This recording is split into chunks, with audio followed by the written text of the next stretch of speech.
Sutton Week always brings out the emotions in the school. You know, it's a rivalry. We're close. The kids know each other. The parents know each other. They competed against each other.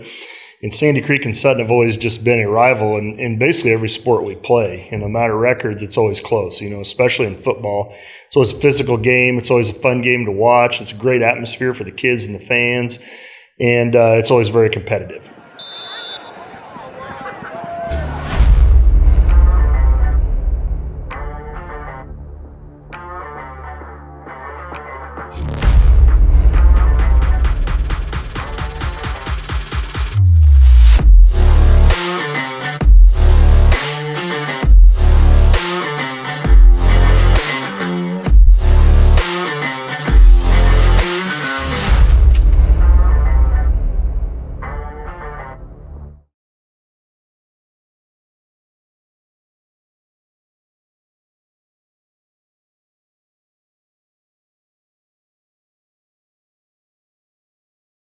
Russ Neimeyer, head football coach for 35 years, AD for 35, track for 35, football for 40, or basketball for 40.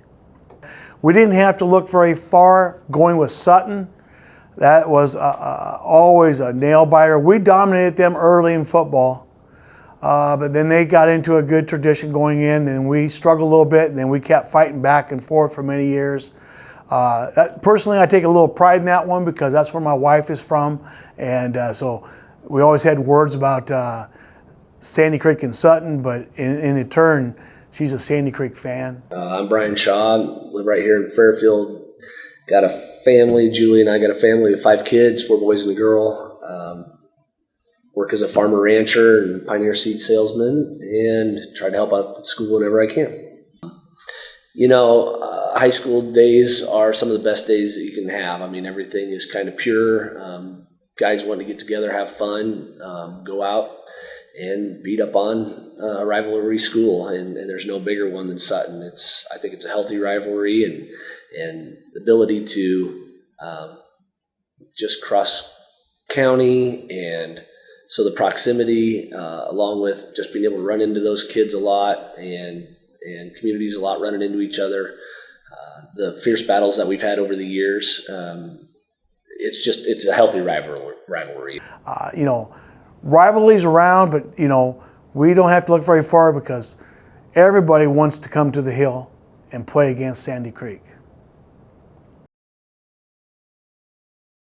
Well, I'm Tori Duncan, the managing editor of the Clay County News, which obviously we cover Sandy Creek, Sutton, and Harvard schools and all that good stuff. I've been here, I'll start my 15th year June 1st. It's been kind of a fun journey for me, being that middle guy that kind of has to look from the outside in and just observe what's been going on and what takes place each week, honestly. So Sandy Creek is on its own a unique piece of history. It's in what I call the second wave of consolidation, right around the centennial of Nebraska. And so Sandy Creek came in at the same time as Cairo Centura and Utica Centennial. They named their schools after that era. But Sandy Creek starts there, and the first thing you have to do when you all of a sudden have a big school, quote unquote, where you had these small schools, is you got to figure out who you're going to play. And they played in a mid-Nebraska conference for a while with some of the biggest consolidations in the area. Adams Central and Grand Island Northwest. St. Cecilia was in there. Geneva was in there before becoming Fillmore Central. And that was a short history conference. I don't think it lasted 10 years because those schools were changing size so fast. But a very powerful one at the time. Some great football games that they got a lot of attention because they were top-rated teams in the pre-playoff era. Sandy Creek was the gold standard. You know, the success they'd had in girls basketball, the success they'd had in boys basketball, it had drifted over into football, some amazing teams.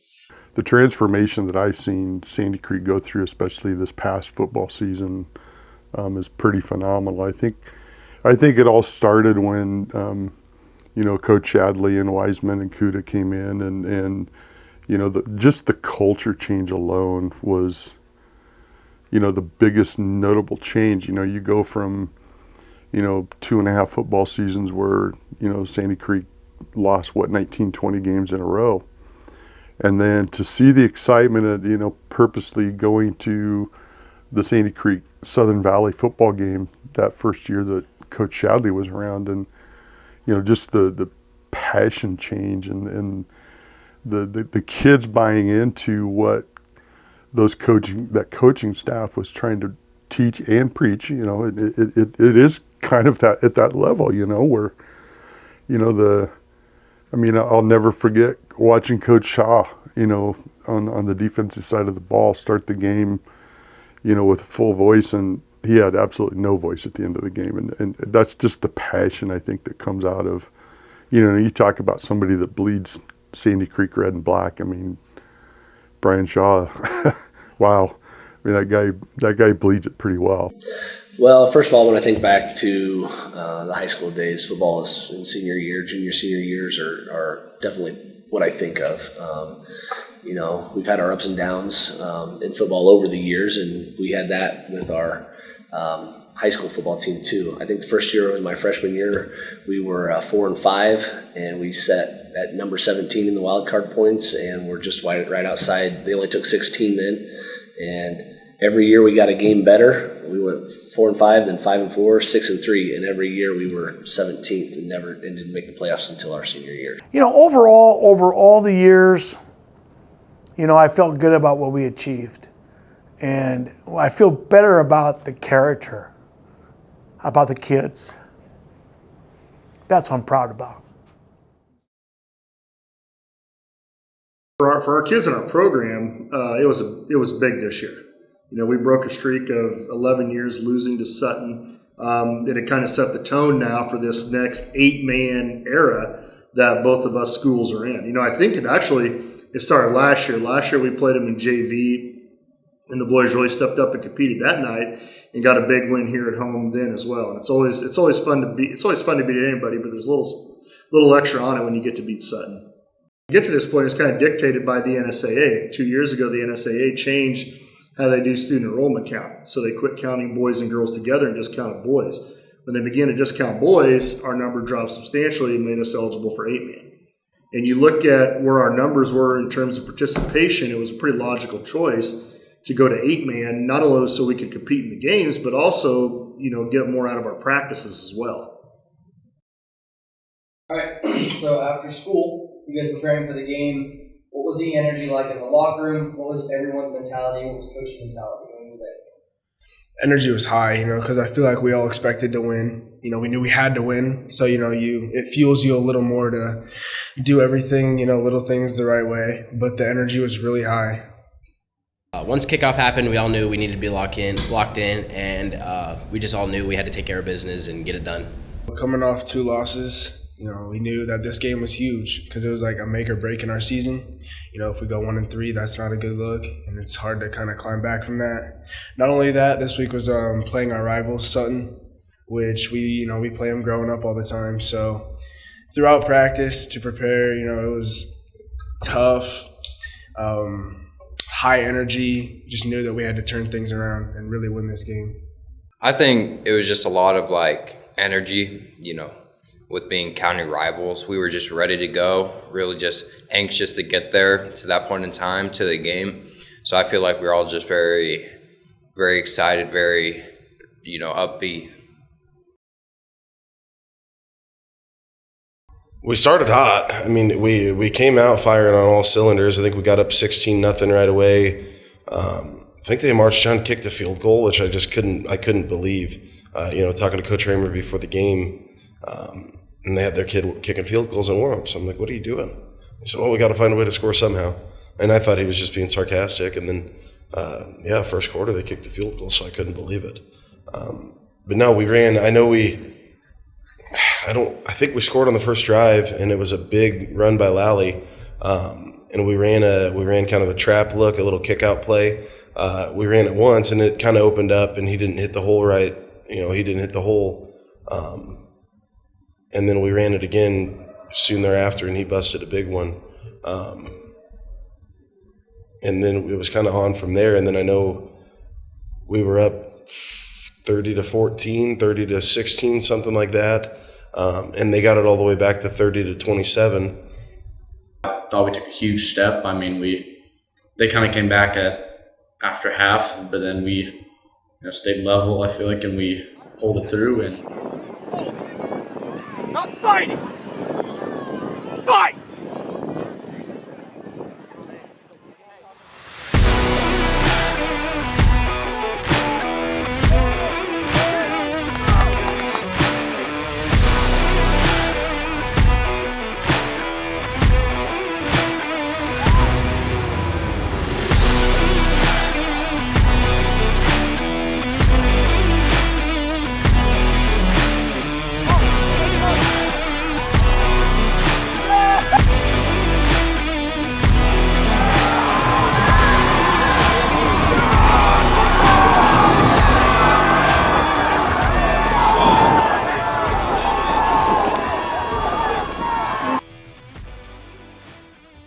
After the game, we were all excited and everything because that was a big step for us to beat Sutton, and that's our rival, and we all just had a giant party. I think after school we all stayed 2 hours and just had a party in the locker room and just hung out with each other and celebrated the moment.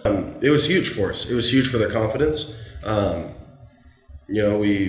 guys we had in our program, a lot of them were basketball guys from the previous year, and that was beating them in basketball last year was the first time that those kids had ever beaten the Sutton guys in anything, let alone football. It's been, like we talked about, it's been 11, 12 years, something like that, since we've done that.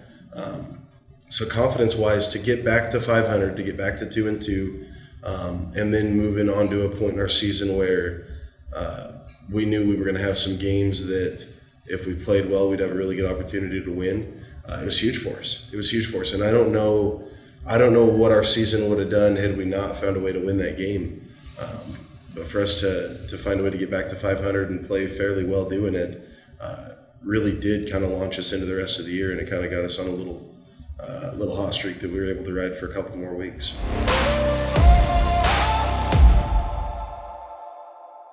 I've got that lightning inside me, son of a god. I'm like a titan that's rising on just you watch. I'm stepping into fate. There is no time